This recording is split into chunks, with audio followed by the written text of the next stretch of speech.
السلام عليكم ورحمة الله وبركاته. الحمد لله وكفى والصلاة والسلام على رسول الله. My dear brothers and sisters, this is your brother Sheikh Khalid Yassin. I'm speaking to you from my Sky Views platform. And of course, you know that Sky Views are my views, my perspectives on issues that are not normally discussed in the masjid or discussed by scholars. So these are subjects that need to be discussed. So I've arranged them in a certain way, and then I deliver them to you so we can take them under further discussion. So let's get it clear. Sky Views are my views, so I take the full responsibility for navigating through this here. And it's to give us benefit about Islam and the 21st century. Not Islam somewhere else, sometime else, but Islam in the 21st century. So Sky Views has been developed like that. So in this regard, today's subject is about something very important. It's called brotherhood. Now for clarification purposes, some sisters might say that, that's a word that seems like it's relevant to men. So why can't it be brotherhood? What about the sisterhood? Well, in the word ikhwa, brotherhood, in the Arabic terminology, ikhwa, brotherhood, it's a comprehensive terminology of fraternity that includes men and women. So we don't need to say sisterhood. So today we're talking about brotherhood, fraternity, loyalty between Muslim brothers, the connection that they have together, their feeling of camaraderie. Allah, He mentioned in the Quran to show how important this is. He said, "A'udhu billahi minash shaitanir rajim. Innamal mu'minuna ikhwa." Look how clear that is. Innamal mu'minuna ikhwa. He said, "Inna" first. Definitely, the believers, they are brothers. Now, what brother mean? Brothers by blood? No, it don't mean that. Brother by language? No, it doesn't mean that. Brother by culture? Doesn't mean that. It could mean that too, but that's not the underlying meaning. The underlying meaning is brothers in Iman, because innamal mu'minuna ikhwa. Verily the believers are brothers, and their brotherhood, their fraternity is attached to Iman. And their Iman is upon Allah and His Messenger sallallahu alaihi wasallam, and doing the khair for the humanity. That's it. Doing good things for humanity. It ain't about no group or ethnic group or some religious group. Or no, the believers, they are brothers and sisters, of course, but they're brothers under the fraternity of Allah and His Messenger and the believers. So this is mu'minuna. Then the Prophet ﷺ, he said in a good hadith, everybody knows that a brother is a Muslim is the brother of another Muslim. The hadith is a long one. He can't cause him no harm, or stress or trauma, and he does not leave him or her to be under the stress or the trauma, or somebody else. That's the nature of brotherhood. So this is what the Prophet said. The Prophet said, "None of you truly believe until you love for your brother what you love for yourself." So we can see all this is the brotherhood of Islam. Now, this word brotherhood today has become controversial. Somebody made it controversial. It's become very sensitive. It's become politicized. It's even become criminalized, where Muslims are no longer encouraged in certain places in the world to even use the word brotherhood, to even greet and talk about brotherhood, or not to give any lectures about brotherhood, or to write about brotherhood, or to preach about brotherhood, because they will go to jail, or they will be killed, or something else will happen, or they will be banned, or something going to happen because the word has become politicized.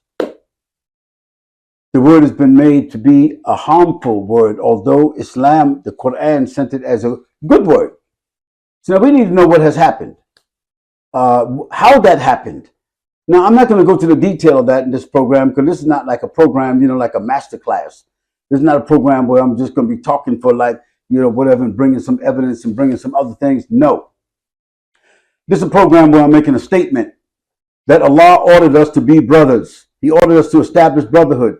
And the Prophet said that our real relationship between each other got nothing to do with color or language or where you from or anything. It's about the Quran, it's about the Sunnah, it's about Iman, it's about Islamic brotherhood. So in this program, um, um, we want to take some questions from our audience that they have asked in the past and they want to know today. And it's all related to this topic of Muslim Brotherhood. So what I want to do at this point now is I want to shift over and let us listen to the questions, that these valid questions, and then I'm just going to respond as I normally do. Okay, Sheikh, first of all, thank you so much for accepting us today and allowing us to ask you these questions. My first question for you today is that I know that you were on a long visit to Egypt several years ago and met a large group of leaders of the Muslim Brotherhood. So, can you briefly, Sheikh, tell us your experience and opinion about them? MashaAllah, tabarakallah. In fact, yes, it was more than like a long period of time that I stayed in Egypt, but over a long period of time, I went back and forth to Egypt many times. It's like somebody who came to New York, or somebody came to America and they spent most of their time in New York. And if they did that over a period of 10, 12, 15 years, they would probably know New York very well. Well, I know Qahira like that. Of course, things change, engineering and other kinds of things, but Qahira as a city and its surrounding suburbs and the culture, the people, the language, their habits, some of the stuff about their topography, bridges and tunnels and dams, and so whoever has spent some time like that in Qahira or Egypt would know it like I do. So in the course of that, of course, I met many people, very good people, very Islamically very strong, classical people. But just in general, the best people that I met while I was spent my time in Egypt until now, some of the best people I met in any country at all, Muslims, mature, love their deen, is the Muslims in Egypt. This is like, for me, unforgettable. It's like indelible. The good Muslims that I met in Egypt, and that's most of the people, they love Islam. They love family. They have their communities. They love Islam. They love the Quran. The mosques are full. I have sat in the masjid, of Sheikh Kishk or Sheikh Shinawi, what's his name? Minshawi? Menshawi. And these is classical scholars. I sat in the house of Sheikh Khalil al-Husari, okay, rahmatullah alayh. So I met some classical people, then I just met people in the street.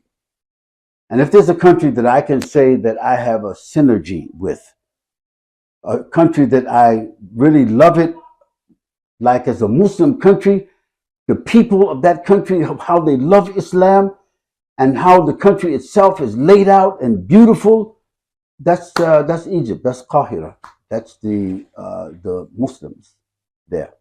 So I have to say that because these are this has to go into my sensitivities. So if you ask me about the Muslim Brotherhood, from my first introduction to them as a people, not like books that were written, that they were very committed, very loyal, very clean, very resourceful, very courteous, hardworking. They're the ones who build the mosque and they build the clinics and they take care of the poor people and they do the khair. This is what they're dedicated to doing. They did more of that than any other agency that I saw openly in Egypt. Now, secondly, they prayed regularly. Prayer and the Quran and about Muhammad Sallallahu Alaihi Wasallam and Islamic knowledge was to them like eating or like watching TV in America. It was just like that. So being with them, one has to learn. One has to make good progress because they live in it. They have great scholars and they respect their scholars and they follow their scholars, and not much conflict among the Muslim Brotherhood regarding their scholars. Maybe as all other people, there's conflicts or differences, but about scholarship, people who love the Islam, who love the scholars, people who love Islam, they also love the scholars and they love the work. That's what I said. So I think that my first taste of social activism in a Muslim group, social activism in a Muslim group outside of America, it was the Muslim Brotherhood. If there was another group I could compare them to, if in another continent, it would be Jamaat al-Islami, who come from two different scholars but who think similar. One, Sheikh Hassan al-Banna Shaheed, and the other one in Egypt, and the other one is Abu al-Ala Maududi. Both of them is past, and both of them is great men. Both of them is classical, and their thinking was very similar. And in the 60s, those were the two streams that was the most powerful and popular and correct. So I have to say that it saddens me to know that a group of people doing that level of khair, it saddens me to know that what they based their lives upon, what their dedication was, what they said, how they lived. If you look at the past 100 years, the Arab world does not have another group that they can bring forward and say they did the work of the Ikhwan al-Muslimin. And I've been in all the Arab countries. Yeah. In all the Arab countries, Allah, He allowed me to go, alhamdulillah. So I'm not talking about Africa, I'm not talking about Asia, I'm just talking about the Arab world. In the last 100 years, I don't know of any books, any studies, or anything where in the Arab world, a phenomena of a group serving the public and serving the khair, that it came forward and placed itself in so many different countries without committing any crimes, without committing any crimes that we know about. They did that. I don't know the Arab world produced another group like that in the last 100 years since 1930. So I'm with that kind of group, not what some other people said after something become politicized. I'm with the group who did the khair. Because the Prophet ﷺ, he said, khayr nas man yanfu nas. So what group of people in Egypt, they did more than the Ikhwan al-Muslimin. There was a house word. Every house in Egypt knows the Ikhwan because they're serving the old and the young, and they're building mosques and they're doing khair and they're making sure that people have their rights, and there's clinics and there are all kinds of things that maybe the government is not able to do. They was doing it and raising the monies to do that. So who was doing khair? And Allah, He says, and who is better? وَأَحْسِنُوا إِنَّ اللَّهَ يُحِبُّ الْمُحْسِنِينَ. They was muhsineen. Allah, He told us do khair. So I have a personal connection with the Jamaat, with the Ikhwan al-Muslimin, which has nothing to do with the organization or its overall mission and goals or whatever anybody wants to politicize it about. I'm only talking about a group of people who, when I found them or I associated with them, I found them doing khair. And I also found them very knowledgeable about Islam. And I also found them to be very dedicated. I found them also to be very loyal. I found them to be very industrious and clean. So Allah, He tells us to be with those kinds of people. Now, there's some other things that people say after things have become somewhat politicized. I'm not going to get into those issues, but I don't mind taking a few more questions from the questioners. Yeah, thank you, Sheikh, so much. So, our second question for you is going to be, in your opinion, was it wrong for the Muslim Brotherhood to enter political life in Egypt? No, it was inevitable. Let us be very mature. It is inevitable that if you are doing khair for the people, you must represent the people. And Amr bil Ma'ruf is a part of that. So when you're representing the people, Amr bil Ma'ruf really means to command what is right. So how are you going to command what's right if you're not in a position of strength? You have to go into public. You don't compete for the strength, and like that, I don't mean in that sense. You push forward or you undermine or you no. If the Ikhwan Muslimin in any country that I know, if they were aggressive, if they were pushing, if they were undermining, if they were provoking, if they had a history of violence and things, I would say no, they should not do that. They should not, why they should enter like that? No. But if they are already disciplined, they are honorable, they are trusted by the people, and they are legitimate candidates, why their party, why the Muslim Brotherhood Party, if that's what it's called, why the People's Party or the Muslim Brotherhood Party cannot be promoted and supported like any other party. They have to be. If there's theocracy or democracy or whatever people might want to call it, if there's fair procedure, Muslim Brotherhood is a party. They are a group of people supporting and they think they can do the best khair. If there is an open candidacy, they should be one. They should have their followers and they should have their representatives and they should be able to invest their money and invest their energy for their candidate. So I don't see no problem with that. However, there may be some I hear who say that their experience was immature. They did not have the ruling or the governmental, because they were not part of the government on that level, so they make immature decisions. Allahu Alam. When whoever gets there, you can say whatever you want to say, but they got there. And they had right to get there. And they did not get there by way of stealing. They did not get there by way of, you know what I'm saying, pushing or taking. They got there by way of popular vote. Should they do that again? Of course they should. If they think they have the power and they learned their lesson, they should. The public good or the government should not be for the most powerful. It should be for the people who are the best people and they are powerful. So if we just leave it for the powerful people, there's going to be no good for the people. We can see that. Always 1% of the whole world is want to control the 99% of the world. Any government you find, Muslim or otherwise government, you find that always 1% want to control the other 99%, and this is not fair. This is not Islamic. Maybe there are Muslim countries we want to get into that, but no. Islam always wants the best for the people and the best for, and the Prophet, he said, who is best? Khairun nas ma yanfu nas. The Muslim Brotherhood, they always want good for the people. That's their history. Their history is they always want good for the people. No one can say that the Muslim Brotherhood themselves is really selfish and don't give to the people. Nobody can say that. That they don't work, that they sit up in some places and they govern the society and all of the society's resources and keep increasing the taxes and the hardship for the people and giving out no money. You can't say the Muslim Brotherhood, they did that. No. So I think that it is the right of any group that is working in the way of Allah subhanahu wa ta'ala and working legally. And, you know, if they're working legally, ethically, they're working to support what is good and khair, those people should have their own recognition. They have the right to have their own party, their own following, their own identity, their own platform, their own message.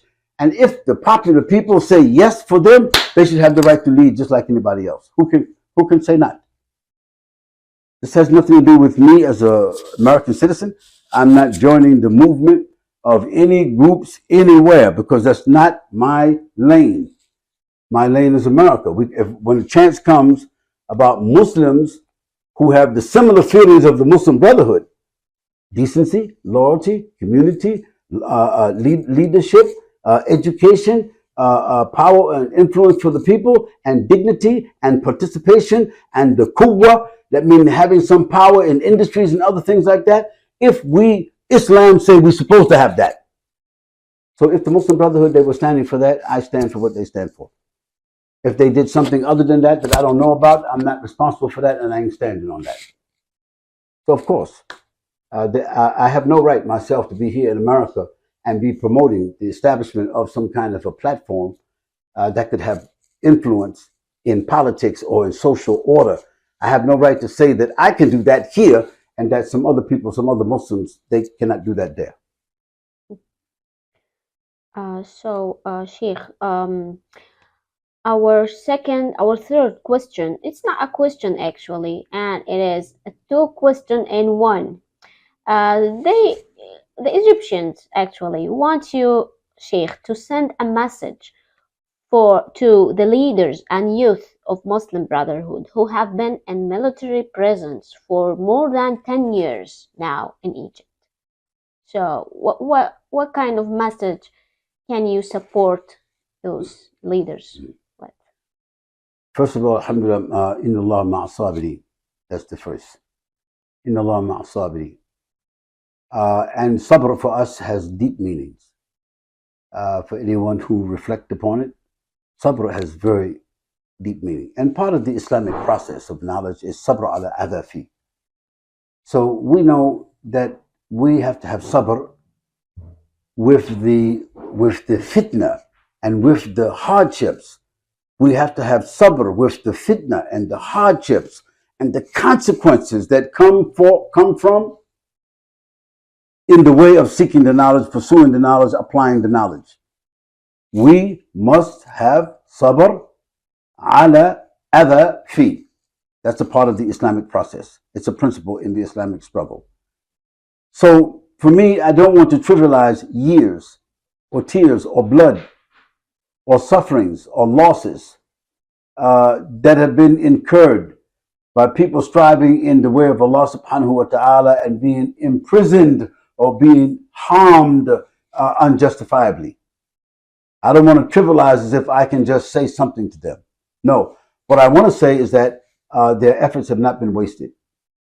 Their tears or their blood has not been wasted. Their years have not been wasted because the message of Islam is open, it is live, it is moving, it is very powerful, it is very influential, and they helped to put those things in the way. And the legacy of Islam is not in Egypt. The legacy of Islam is not in some area of the world. No. The legacy of Islam, the power of Islam, is how Allah He decides to activate it where He wants to activate it at. And I'm here in America, and I want to tell you I'm a student of the teachings of me. A part of my teachings, a part of the core of my teachings, it came from Sheikh Hassan al-Banna al-Shaheed. I memorized from his book, from some other things, al-Ma'thurat. So people left things, people did things very powerful, and the ripple is still moving, flowing. And if we cannot give credence to the people who helped us, who taught us, then we're not grateful to Allah subhanahu wa ta'ala. So your efforts, they are not lost. You will win with Allah, you will win eventually, and you are winning. Your message is still moving and flowing through other people whom you didn't even know them. Just the way Allah subhanahu wa ta'ala has designed things. وَمَا يَعْلَمُ جُنُودَ رَبِّكَ إِلَّا هُ. Nobody knows from where the armies of Allah come from.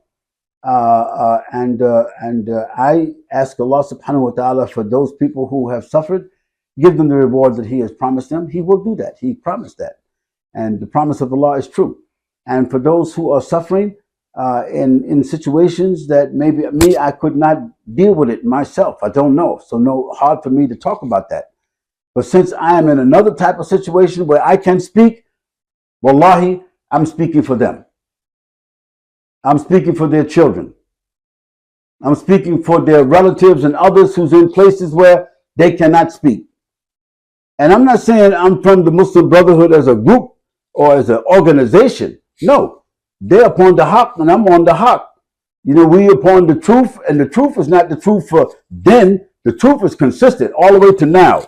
Those who's the supporters of the truth, they're with God and His Messenger and submission, you know, me in that way. That's called Islam. We believe, I believe, Islam is a better way. I'm an American citizen. I'm living in a very sophisticated society. I appreciate all the privileges I got in this society, but I would tell my people straightforward, Islam is a better way. It don't mean without America. No, Islam in America will be a better way. So those people who suffered, who wrote, who stood by, who managed, who sacrificed their life and their wealth, and they were in jail unconstitutionally, immorally, unjustifiably, my dua is with them. Thank you, Sheikh, so much for this message. So, can you give another message to the families of the member of the Muslim Brotherhood who are displaced around the world between refugees and fugitives Mhm. from the military regime in Egypt? Mhm. Okay, in regards to the end of the the question, the military regime, I will not say anything in regards to that because me, I take no responsibility or no connection to that. I just want to talk about the first part, the people who are the relatives of the ones who are imprisoned or who have been killed unjustifiably and how they are suffering in all kinds of different situations. Again, our Prophet, ﷺ, he said, whoever does some good and invites towards that good, it got to receive the same amount of the good as that person who did it, with nothing being taken away. Whoever invites towards good, they will share in all that good as the person who do the good, and nothing will be taken away from that. Okay. And the one who does some evil, some corruption, some harm, they're going to get the same thing on that with other whoever they collaborate with or whoever they did the harm or whatever, with nothing being decreased from that. So it means that the relatives who themselves as innocent people, they was not even the principals in many cases. They're not the principals of the issue or the argument or the situation. They just become victims. And they become victims for 50, 60 years. Again, our prayers extend all the way to them in the same way. Our sympathies extend to them in the same way. And I would say, as a person traveling around the world, presently in our world today, there's approximately, out of 5 billion human beings, there's like around 300 million that are displaced all over the world. And they're not displaced because just they were poor. Those are the social political issues that took place. And so they're victims and they just don't know what to do, where to go and how to know clean food, clean water, the decent something to eat, just something over looking. So every night, every Muslim, we have to, whatever it is that Allah He give to us, we have to make dua for the people who we know what their condition is and they're not guilty of nothing. May Allah bless them. May Allah protect them. May Allah subhanahu wa ta'ala reward them for their suffering and for their patience and for keeping their amana alive and to keep the Islamic dignity in spite of the fact that they're refugees, that they're prisoners or whatever, to keep their sanity, keep their dignity, keep their iman, continue to pray, continue to fast, keep all, because the truth of Allah is the haqq, and the truth that we're experiencing under oppression, this is not the haqq. Haqq, pain is pain, but it's not the haqq. The truth of Allah is the haqq, and whatever happens under the influence of shaitan and the oppressors and others, this is not haqq. This is just something we have to suffer, we have to endure. And Allah subhanahu wa ta'ala, He said in another place in the Quran, وَمَنْ يَتَّقِ اللَّهِ يَجْعَلْ لَهُ مَخْرَجًا. And we don't know where the makhraj will come. Somebody's refugee today and tomorrow, you understand me, they live in some place, in a very big, beautiful place somewhere. Allah, He make the plan how He wants. وَيَرْزُقُهُ مِنْ حَيْثُ لَا يَحْتَسِبُ. And we are seeing that. We ask Allah subhanahu wa ta'ala to open up the gates of His mercy and free the people and relieve the people wheresoever they are. But if they know their legacy and they know somebody sacrificed for Allah, and as a result of them sacrificing for Allah, they became like what do you call it? They become a victim of this sacrifice that was made. You cannot be sad about that. You may be sad about your condition and ask Allah for improvement, but you still remain proud and you remain dignified and you remain clear in your minds that someone made a great sacrifice for Islam, and as a result of that, I become refugee. So, thank you, Sheikh, so much. We appreciate your time and your value words. So, Jazakallah khairan. Good. Okay. Before we end, let me say a couple of things, if the brothers and sisters don't mind. These questions that were asked, I felt compelled to answer them because they are legitimate questions. Usually on my YouTube and my Facebook and other social media that we have, we don't have this kind of an exchange. I don't have this kind of a program. And but when someone asks a set of compelling questions, which is a part of our history and a part of, you understand me, our development Islamically as a human being, we have to take the time to address them.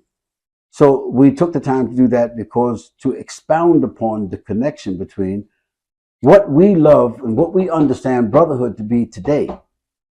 You know, in August of the year 2023, a Muslim sitting in Philadelphia understands brotherhood to be exactly what brotherhood was meant 100 years ago.